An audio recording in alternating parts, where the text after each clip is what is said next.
In the expanses of our universe, there exist things we shall never fathom. Perhaps we were never meant to. Yet they can appear anywhere, at any time.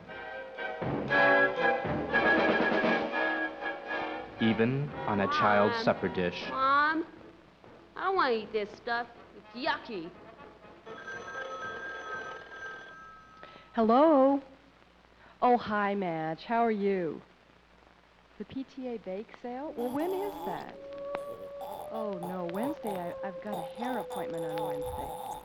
Mom. Hey, Mom. Mom, come here. It's staring at me. Would you hush up? Sorry, Madge. I found the most fantastic hairdresser. I really just adore what she's doing to my hair. Mom!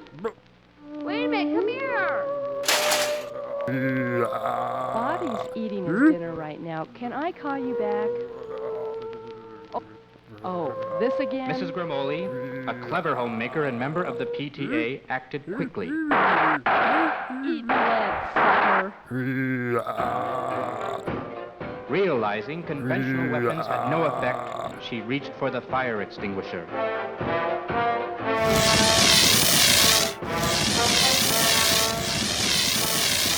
With the meal temporarily subdued, Mrs. Grimoli called the authorities.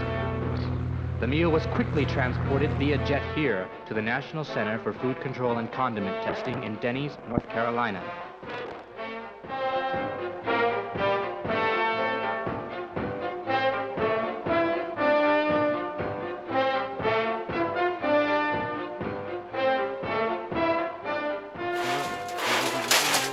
Myself, Dr. Lee Perenz, was put in charge of research. Teams of scientists, toxologists, sauciers, busboys, and guys with a whole bunch of real neat equipment worked round the clock to unlock the secrets of the living, breathing entree. Atomic treatment, effective on lab animals, had no effect on the creature. High-level meetings were held. Well, what do you want to do with it? I tired of their idle chatter. And then, without warning, it spoke. Eat me. Eat me. Soon after, one of my associates, Chuck, noticed something. Gee, look at that. Some of the lab assistants began to act strangely. Testing showed they had an unprecedented need to conform and then boogie in designer jeans to elevator Muzak. Then, something inexplicable happened. Eat me.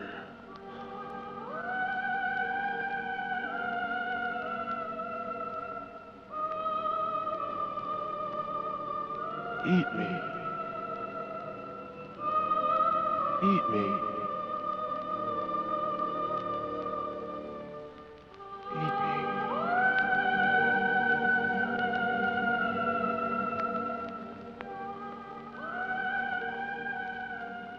Eat me. It had disappeared, gone. One of our night custodians, Yagvar Dostovic, an Eastern European refugee, was disfigured in a mysterious accident the same night. He dropped out of sight soon after, only to surface with a restaurant chain near shopping malls and major expressways.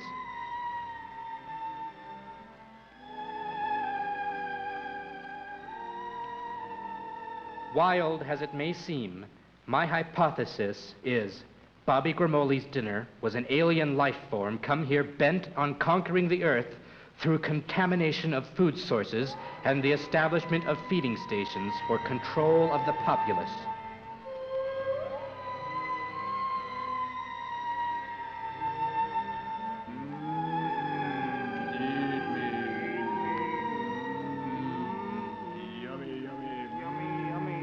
It seems ironic that a dismembered bit of bovine flesh could threaten the entire human race. Eat me.